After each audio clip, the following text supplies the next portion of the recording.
দর্শক পাঠক স্বাগত সকাল সন্ধ্যার রোজকার আয়োজন কি খবরে বার্তা কক্ষ থেকে আপনার সঙ্গে আছি সিরাজুম মনিরা।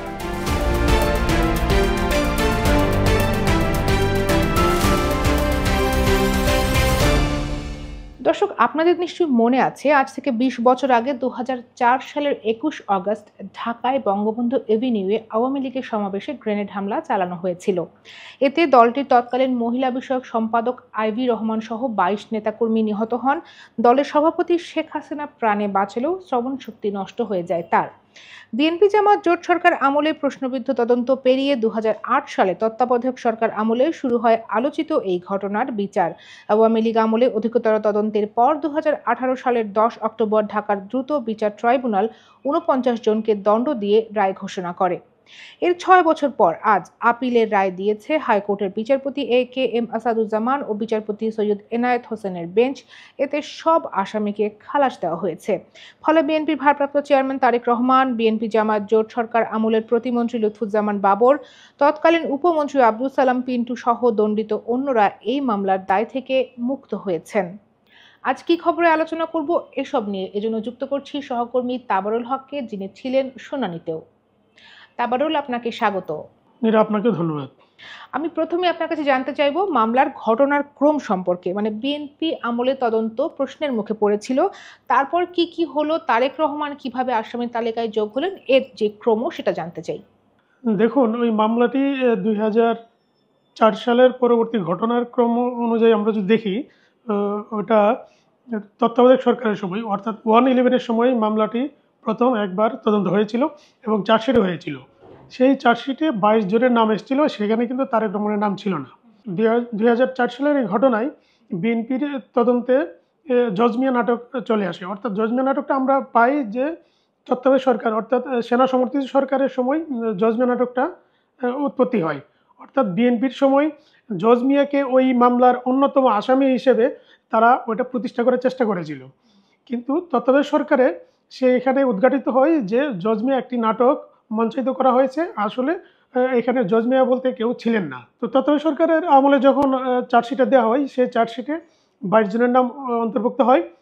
আওয়ামী লীগ ক্ষমতায় এসে ২০০৯ সালে ওই ফার্দার তদন্তের আবেদন করে, সেই তদন্তে আরও ৩০ জনের নাম আসে। টোটাল আসামি সংখ্যা দাঁড়ায় ৫২ জনে। ওই ৫২ জনের মধ্যে তারেক রহমানের নামও চলে আসে নতুন করে। ৪৯ জনকে দণ্ড দিয়ে বিচারিক আদালতের যে রায় উচ্চ আদালত অবৈধ ঘোষণা করেছে তার পেছনে কিছু যুক্তি আছে। সেই বিষয়ে আদালত কি বলেছেন তা জানিয়েছেন আইনজীবী শিশির মনির। তাবারুলের কাছে যাবার আগে আমি শিশির মনিরের বক্তব্যটাকে একটু শুনে আসতে চাই।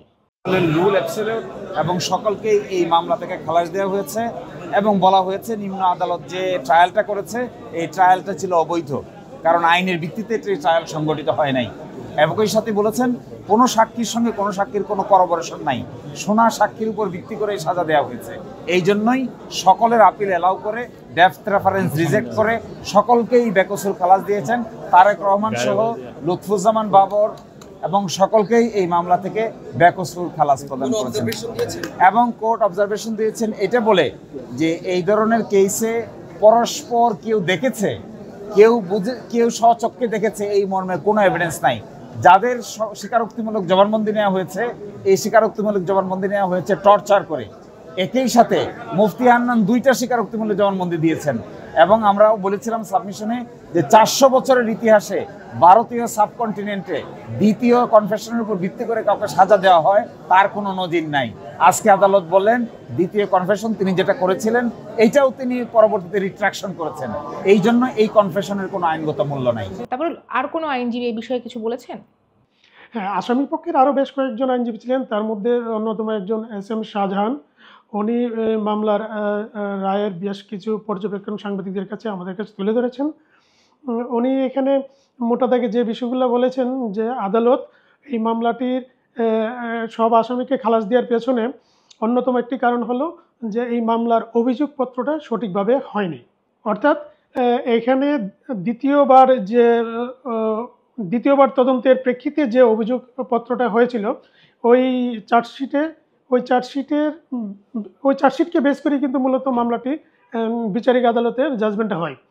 হাইকোর্টে এসে আসামি পক্ষের আইনজীবীরা তুলে ধরলেন যে কোনো মামলার দ্বিতীয় চার্জশিটের মাধ্যমে, অর্থাৎ দ্বিতীয় চার্জশিটের মাধ্যমে কাউকে দণ্ড দেওয়া যায় নাই, দণ্ড দেওয়ার কোনো বিধান নেই। এছাড়া আরেকটি বিষয় তারা তুলে ধরেছেন যে আসামির স্বীকারোক্তিমূলক জবানবন্দি। এইখানে অন্যতম একজন আসামি ছিলেন মুফতি হান্নান। মুফতি হান্নানকে দ্বিতীয়বার তার জবানবন্দি নেওয়া হয়, স্বীকারোক্তিমূলক জবানবন্দি। ওই দ্বিতীয়বার যে স্বীকারোক্তিমূলক জবানবন্দির ভিত্তিতে সাজা দেওয়া হয়। আইনজীবীরা বলছেন যে এটা ন্যায়সঙ্গত না। আদালত ওই বিষয়টাকে অ্যাড্রেস করেছেন যে এইখানে দণ্ডটি সঠিক হয়নি। এই জন্য বিচারিক আদালতের যে পুরো রায়, বিচার সবটাকেই অবৈধ ঘোষণা করেছেন, বাতিল করেছেন। যে কারণে সব আসামি, অর্থাৎ 49 জন দণ্ডিত যারা ছিলেন, সব আসামিকে খালাস হিসেবে ঘোষণা করেছে।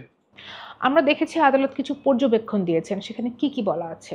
আদালতের পর্যবেক্ষণে বলা হয়েছে যে আমি যেগুলো বললাম, যে একজন আসামিকে যখন সর্বোচ্চ সাজা দিতে চাইবে সেই ক্ষেত্রে প্রত্যক্ষ সাক্ষীর প্রয়োজন পড়ে। তো ওই মামলায় কোনো প্রত্যক্ষ সাক্ষী ছিল না, যে কারণে মৃত্যুদণ্ডের মতো কোনো দণ্ড দেওয়ার কোনো বিধান সাক্ষ্য আইনে নেই, এবং আদালত এটাকেই গ্রহণ করেছেন। এর উপর ভিত্তি করেই কিন্তু আসামিরা খালাস পেয়ে গেলেন। আপনাকে অনেক ধন্যবাদ। আপনাকেও ধন্যবাদ। দর্শক এতক্ষণ সঙ্গে ছিলেন, সেজন্য আপনাদেরও ধন্যবাদ। এই খবরের বিস্তারিত, এছাড়া দেশ বিদেশের অন্যান্য খবরের বিশ্লেষণ আদ্যপান্ত জানতে পড়ুন সকালসন্ধ্যা.com। আর সামাজিক যোগাযোগ মাধ্যম ফেসবুক এবং ইউটিউবে আমরা প্রকাশ করছি নানা ধরনের ডিজিটাল কন্টেন্ট। দেখুন সেগুলো, কমেন্ট করুন, জানান আপনার মতামত। থাকুন সকাল সন্ধ্যার সঙ্গে।